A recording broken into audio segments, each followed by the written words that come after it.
You're watching The Legal Breakdown. Glenn, something, for lack of a better word, insane is happening right now in Judge Cannon's Florida courtroom, where, far from Trump being rightfully held to account for his blatant illegal retention of classified documents, Jack Smith will now head into the courtroom tomorrow, on Friday, to make his case as to why this thing should even be able to be tried in the court. Can you speak on the lunacy that we're witnessing here? Brian, on the legal front, we're living in the upside down because Judge Cannon has decided to do what?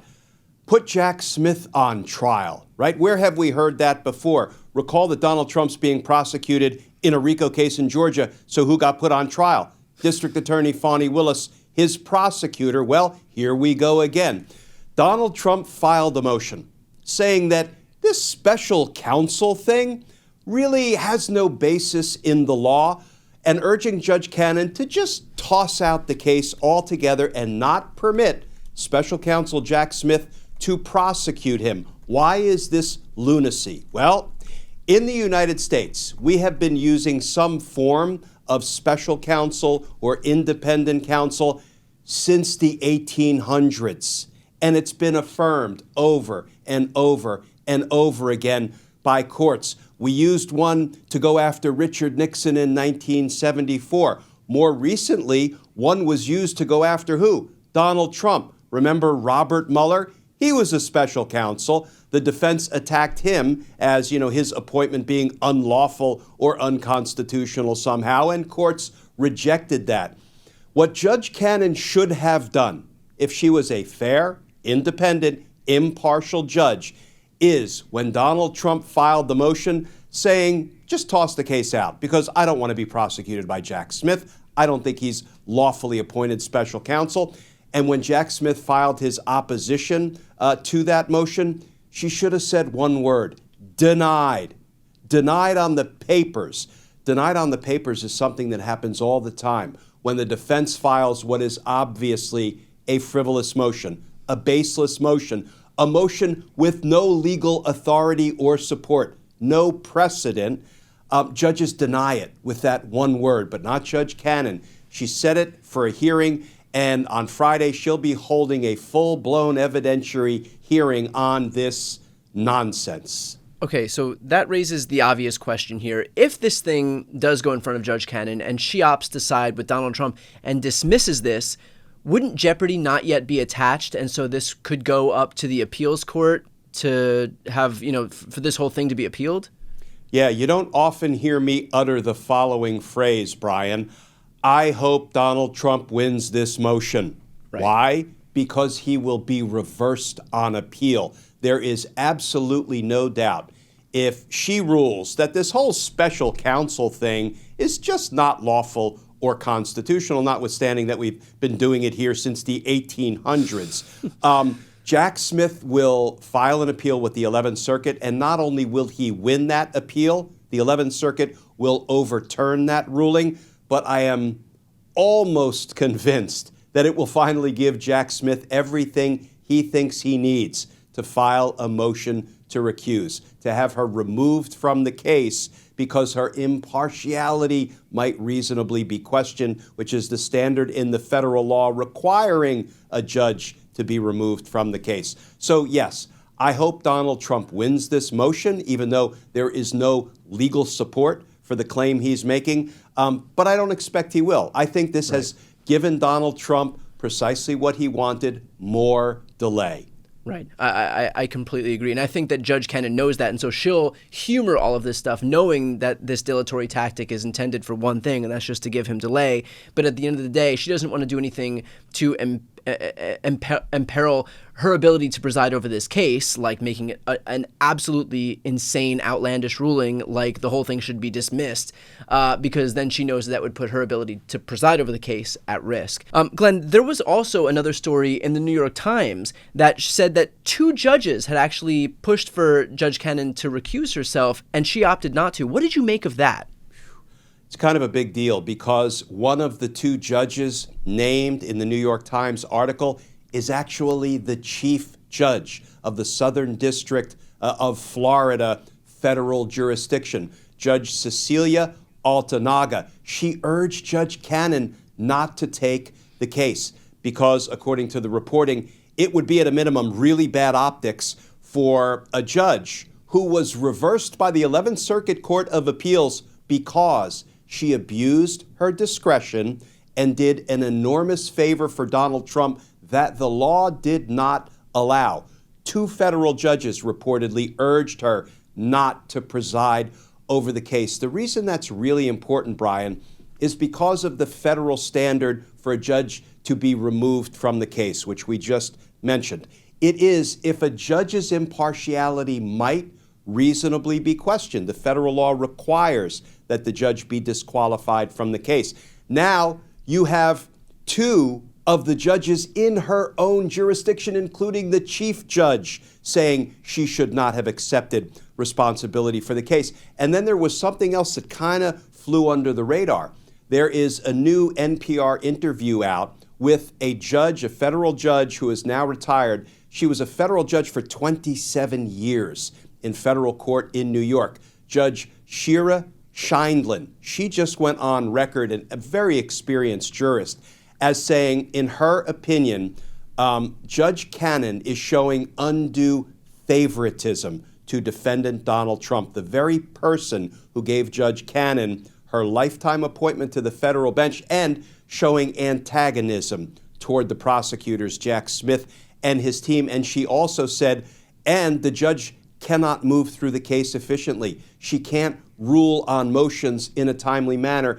And in fact, I kind of took that line from Judge Scheindlin that I mentioned a minute ago. She said there are times when a judge just needs to say one word when these frivolous motions come in: denied. But she won't do that. Instead, she continues to give Donald Trump the delay he so covets, because his goal all along was to push his prosecutions beyond the November election.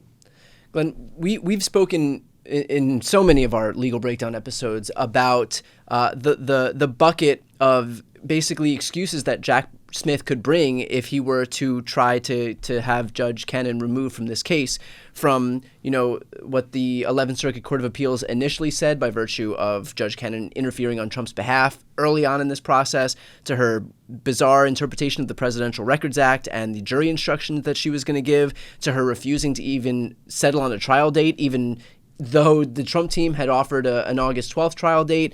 The list goes on and on. Will the fact that we have 2 judges who sought her recusal or encouraged her to recuse herself from this case, does that lend itself further to this argument? Should Jack Smith ever decide to bring this thing forward to have her removed? Atmospherically, yes. The recusal bucket runneth over at this point.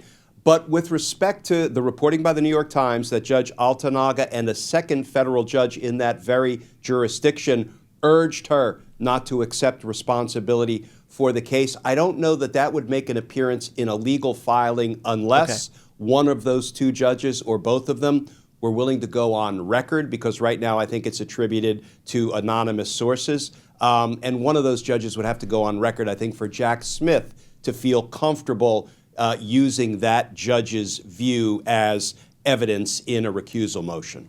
What about the fact that she refuses to outright deny this completely insane, frivolous motion that Donald Trump put forward, that suddenly special counsels in this country don't have jurisdiction to bring any cases? Absolutely, that's fair game. That is appropriate to include in a motion to recuse. But, at this point, Judge Cannon looks like a beaver building a dam. She takes all these motions and she just builds the dam higher and higher and higher. And she is the one who has complete control over, whether the water of justice will move downriver, and she'll resolve these motions one way or another or not. And right now, boy, she is just really enjoying the log jam she has built, and nothing's moving. I mean, this is one of the worst examples of her lack of impartiality. She asked the defense and the prosecutors, please propose trial dates. Donald Trump's defense attorneys proposed August 12th. She said, no, I'm not setting any trial date. So listen, it is clear that her impartiality might reasonably be questioned, is reasonably being questioned. And if we are ever to have faith in the outcome of this prosecution, when and if it occurs, we need a fair, independent, and impartial judge to preside. Why hasn't Jack Smith taken all of these separate factors, which individually may not rise to the level of recusal, but together, to your exact point, the bucket runneth over, right? With different examples as to why she should be recused. Why hasn't he brought these forward? Is it because he doesn't think he has enough individually to actually succeed in this motion, or do you think he's just being overly cautious? What do you think it is? So I don't know, but my best guess as a former career prosecutor is either he doesn't think he has quite enough evidence. I disagree with that assessment, and I'm only privy to what's been publicly reported. Jack Smith and his team know a whole lot more of what's going on behind the scenes than we do. So either he thinks he doesn't quite have the evidence and he's waiting for some, smoking gun piece of information, or, Brian, he could have a grander plan up his sleeve. What do I mean by that? Remember, Donald Trump was caught in an audio recording committing the crime of espionage up in Bedminster, New Jersey, when he is heard on an audio recording saying, "Look at these military plans that were provided to me by the military." It's an attack plan against, I believe the country was Iran. And he said, I could have declassified this when I was president, but I can't now. But look at this. Do you believe this? That is actually compromising national defense information, which is the very definition of an espionage charge. And remember, Donald Trump is charged with several counts of espionage for compromising national defense information down in Florida. I have to believe that at some point that charge, and perhaps other charges for what Donald Trump did in New Jersey versus did down in Florida, may be indicted at some point. And what Jack Smith's grand plan for all of it is, I don't know, but I have a feeling it might have something to do with why he has thus far not filed a motion to recuse Judge Cannon. But this is just my informed speculation.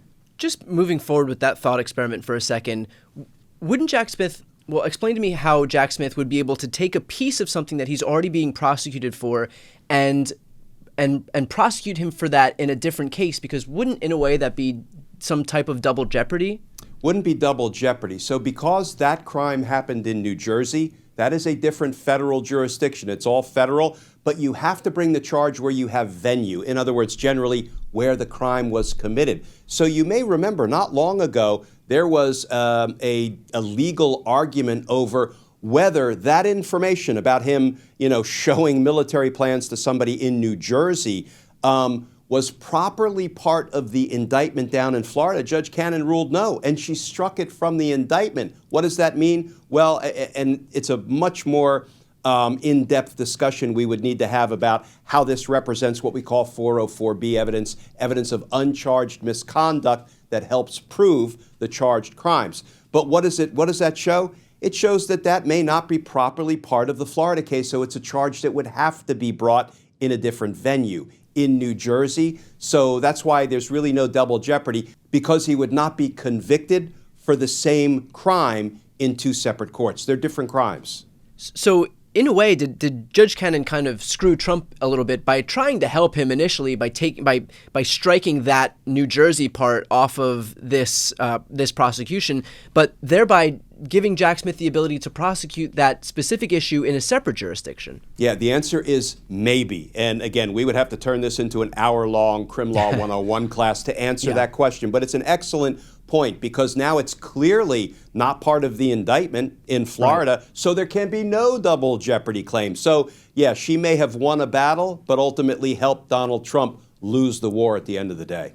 All right, well, we will, of course, stay on top of this issue. As soon as this hearing tomorrow happens, we will come back and bring a full analysis of what we've just seen in that courtroom. So for those watching right now, if you want to hear that analysis as soon as it breaks, please make sure to subscribe to both of our channels. The links are right here on the screen. Just make sure to subscribe to Glenn's and to this one if you're not yet subscribed.